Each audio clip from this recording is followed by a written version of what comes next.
আসসালামু আলাইকুম রহমতুল্লাহি ওবরকাতুহু।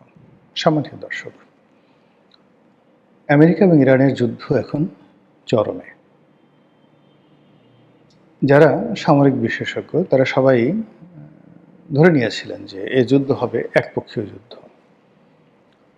ইসরায়েলের যে সামরিক সক্ষমতা এবং তাদের যারা বন্ধু রাষ্ট্র, ইউরোপের যে সকল বন্ধু রাষ্ট্র রয়েছে, ফ্রান্স রয়েছে, ইংল্যান্ড রয়েছে, কানাডা রয়েছে, তার সঙ্গে সঙ্গে জার্মানি তো আছেই, এবং আমেরিকা সরাসরি এই যুদ্ধে অংশগ্রহণ করেছে। আমেরিকা তার যে ইতিহাস, আমেরিকা নামক রাষ্ট্রের ইতিহাসের সবচেয়ে বড় যুদ্ধযাত্রা এবার হয়েছে পারস্য উপসাগরে। এই পারস্য উপসাগরে তাদের রণতরীগুলো তারা মোতায়েন করেছে। তাদের যত আধুনিক মারণাস্ত্র রয়েছে সেগুলো তারা এখানে এনেছে, এবং একই সঙ্গে প্রায় 50টির উপরে তাদের যে সামরিক ঘাঁটি রয়েছে মধ্যপ্রাচ্য জুড়ে, প্রতিটি ঘাঁটিতে তারা সর্বোচ্চ সৈন্য সমাবেশ, কৌশলগত অবস্থান, সামরিক সরঞ্জামাদির সেখানে সমাবেশ করা ছাড়াও তাদের যে সকল বন্ধু রাষ্ট্র রয়েছে তাদেরকে রেড অ্যালার্টে রাখা হয়েছে। ইসরায়েল, কাতার, সংযুক্ত আরব আমিরাত, সৌদি আরব, কুয়েত, বাহরাইন, জর্ডান, এমনকি মিশর, এ সকল দেশের সামরিক বাহিনীকে রেড অ্যালার্ট রাখা হয়েছে যে যদি স্থল যুদ্ধের প্রয়োজন হয়, ইরাকে যেভাবে বুশের জামানাতে সেই স্থল যুদ্ধ পরিচালনা করা হয়েছিল, ইরানে যদি এরকম স্থল যুদ্ধের প্রয়োজন হয় সেক্ষেত্রে এটি হবে জয়েন্ট ফোর্স। মানে এখানে কানাডিয়ান সৈন্য থাকবে, ইউরোপিয়ান সৈন্য থাকবে, আমেরিকান সৈন্য থাকবে এবং আরব দেশের সৈন্য থাকবে, যেন এটি নিয়ে কোনো আলোচনা সমালোচনা না হয়। এইভাবে প্রস্তুতি নিয়ে আক্রমণ করেছে আমেরিকা এবং ইসরায়েল। আক্রমণের শুরুতে তারা তাদের প্রযুক্তিগত উৎকর্ষতা, তাদের গোয়েন্দা শক্তির যে মাধুর্যতা বলবো না, ঠিক গোয়েন্দা শক্তির যে ইফেক্টিভনেস সেটি, এবং একই সঙ্গে তাদের যে নিষ্ঠুরতা, সেই নিষ্ঠুরতা আপনি এটা হিটলারও ঠিক এরকম কাজ কখনো করেননি। সেই নিষ্ঠুরতার চরম পরাকাষ্ঠা দেখিয়ে তারা ইরানে আক্রমণ করে একই সঙ্গে ইরানের সর্বোচ্চ ধর্মীয় নেতা সহ তারা সেই ইরানের প্রায় 40 জন শীর্ষ সামরিক জেনারেলকে স্পট মেরে ফেলেছে। ট্রাম্প গর্ব করে বলছে যে ইরানে নেতৃত্ব দেওয়ার মতো কোনো সিনিয়র নেতৃবৃন্দ এখন আর অবশিষ্ট নেই, সবাইকে আমরা মেরে ফেলেছি। তো এটা গেল যুদ্ধের প্রথম 24 ঘন্টার ঘটনা। সেই 24 ঘন্টায় আমরা মনে করেছিলাম যে ইরান শেষ। এখন ইরানে কি রেজা শাহ পাহলভি তিনি ফিরে আসবেন? যে আগের যে রেজা শাহ পাহলভির ছেলে এখন রেজা পাহলভি, তিনি কি ফিরে আসবেন? নাকি ইরানের যে সকল বিদ্রোহী গ্রুপ বিভিন্ন সময়টিতে খামেনি সরকারের বিরুদ্ধে অস্ত্র তুলে নিয়েছিল তারা নেতৃত্ব আসবে, নাকি নতুন কিছু হবে? না, আমেরিকা সেখানে সরাসরি তাদের রুল জারি করবে। এই বিষয়গুলো নিয়ে যখন আমরা চিন্তা করছিলাম, ঠিক সেই সময়টাতে ইরানের পক্ষ থেকে একের পর এক পাল্টা আঘাত আসতে থাকে, এবং অবিস্মরণীয় সে আঘাত। তাদের যুদ্ধবিমান নেই, তাদের নিউক্লিয়ার পাওয়ার নেই, তাদের যে অন্য যে প্রযুক্তিগত আমেরিকা ইউরোপের কাছে যে নৌশক্তি থাকে সেই নৌশক্তিও তাদের নেই। তাদের আছে কি কিছু ড্রোন আছে, যেটিকে বলা হয় শাহেদ ড্রোন, আর রয়েছে দূরপাল্লার, মাঝারি পাল্লার, স্বল্প পাল্লার ক্ষেপণাস্ত্র। এবং এই সকল ক্ষেপণাস্ত্রের মধ্যে আবার বেশ কিছু সংখ্যক ক্ষেপণাস্ত্র রয়েছে যেগুলিকে বলা হয় সুপারসনিক, শব্দের গতির চেয়ে বেশি। তো কেবলমাত্র ড্রোন এবং ক্ষেপণাস্ত্র নিয়ে তারা ঝাঁপিয়ে পড়ল। ঝাঁপিয়ে পড়ে একই সঙ্গে মার্কিন যুক্তরাষ্ট্রের যে সকল ঘাঁটি রয়েছে, বললাম যে আগে প্রায় 50টি ঘাঁটি, এর মধ্যে তাদের টার্গেটের মধ্যে 27 ঘাঁটিতে তারা নিখুঁতভাবে আক্রমণ করেছে এবং ব্যাপক ক্ষয়ক্ষতি করেছে। এর মধ্যে কয়েকটি যাকে বলা হয় নৌঘাঁটি একেবারে নিশ্চিহ্ন করে দিয়েছে, কয়েকটি সামরিক ঘাঁটি তাও নিশ্চিহ্ন করে দিয়েছে। কত হতাহত হয়েছে, কত সৈন্য আমেরিকান সৈন্য মারা গেছে এই হিসাব পাওয়া যায়নি। অধিকান্ত ওই যে পার্শ্ববর্তী আরব রাষ্ট্রসমূহে যে সকল 5 স্টার হোটেল, 7 স্টার হোটেল যেখানে আমেরিকান সৈন্যরা আশ্রয় নিয়েছে এবং ওখানে বসে যুদ্ধের পরিকল্পনা করছে, ঠিক সেই জায়গাগুলোতেও ইরান উপর্যুপরি হামলা চালিয়ে যাচ্ছে। এর ফলে কি হলো, আরব দেশগুলোতে রীতিমতো ভীতিকর একটা অবস্থা তৈরি হয়েছে। ইরান এতদিন যে যুদ্ধগুলো করেছে সেখানে তারা আরবদের সাথে আসলে কখনো ঝগড়া করতে চায়নি, আরবদেরকে আক্রমণ করতে তারা চায়নি। যেমন তারা যখন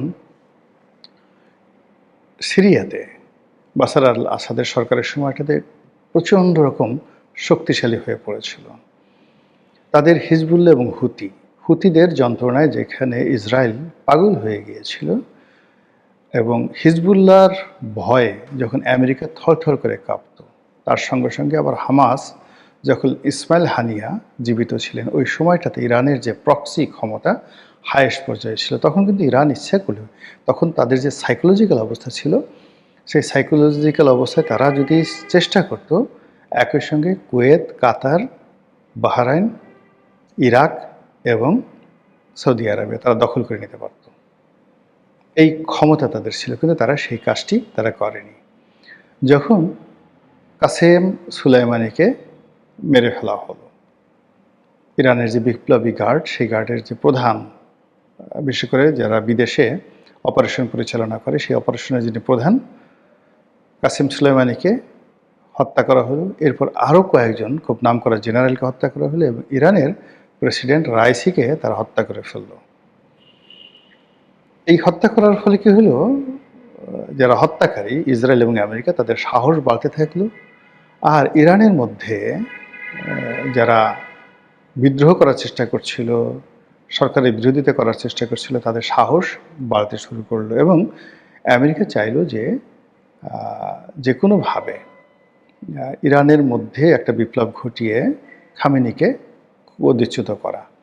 তো প্রথম দফায় যখন যুদ্ধ হলো সেই যুদ্ধে ইরান অভাবনীয় সফলতা লাভ করেছিল এবং তখন ইরান যদি আর মাত্র 10 দিন যুদ্ধ চালিয়ে নিত, পৃথিবী কোথায় যেত বলা যায় না। এবং তখন ইসরায়েল এমন একটা পর্যায়ে পৌঁছে গিয়েছিল যে ইসরায়েল হুমকি দিয়েছিল যে তারা পরমাণু বোমার বিস্ফোরণ ঘটাবে, এবং আমি মনে করি এটা ইসরায়েলকে করতে দেওয়া উচিত ছিল।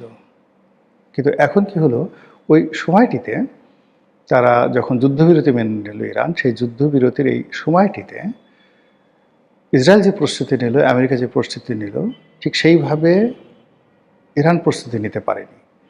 উল্টো ইরানের মধ্যে অভ্যন্তরীণ বিপ্লব ঘটিয়ে এমন একটা অবস্থা তৈরি করা হয়েছিল কয়েকদিন আগে, পারেতে সরকার পড়ে যায় একটা অবস্থা। এর মধ্যে আবার নতুন করে আমেরিকা যুদ্ধের দামামা বাজালো, একদিকে নেগোসিয়েশন, একদিকে আলাপ আলোচনা, এবং সেই আলাপ আলোচনার টেবিলে থাকা অবস্থায় ইরান যখন একেবারে নির্ভর যে একটা আলাপ আলোচনা হচ্ছে এবং সেই আলাপ আলোচনা চলমান, ব্রুনাইয়ের পররাষ্ট্রমন্ত্রীর নেতৃত্বে যে আলোচনাটা চলছিল সেই আলোচনাটা যখন চলমান, ঠিক সেই সময় কাউকে কোনো কিছু না জানিয়ে রীতিমতো বিশ্ব মোনাফেকের সর্বোচ্চ পরাকাষ্ঠা দেখিয়ে আমেরিকা এবং ইসরায়েল সেই ইরানের পরে আক্রমণ চালালো। এরপর তো যুদ্ধ। এই যুদ্ধ কোথায় যাবে জানি না, কিন্তু ইমাম খামেনির মৃত্যু সারা পৃথিবীকে কাঁদিয়েছে, এমনকি আমেরিকাবাসীদেরকেও কাঁদাচ্ছে। এটি যে একটি অপ্রয়োজনীয় এবং অনাহত যুদ্ধ, এটি এখন খোদ আমেরিকা এবং ইউরোপের যারা লোকজন তারা বলার চেষ্টা করছে।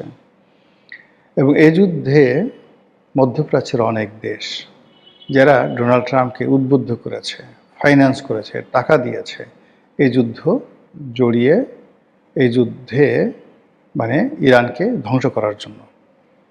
অধিকাংশ এখানে ডোনাল্ড ট্রাম্পের মনস্তাত্ত্বিক বিষয়ে কিন্তু অনেক কাজ করেছে।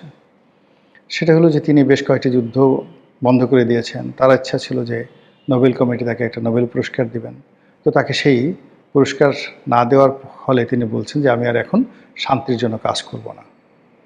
এবং তিনি শান্তির জন্য কাজ না করে কতটা অশান্তির জন্য কাজ করতে পারেন তার বাস্তব প্রমাণ আমরা দেখেছি ভেনেজুয়েলাতে, তার বাস্তব প্রমাণ আমরা দেখছি এখন ইরানে। যাই হোক, ইরানের যুদ্ধের শেষ পরিণতি কী হবে? এটি একটি অসম যুদ্ধ।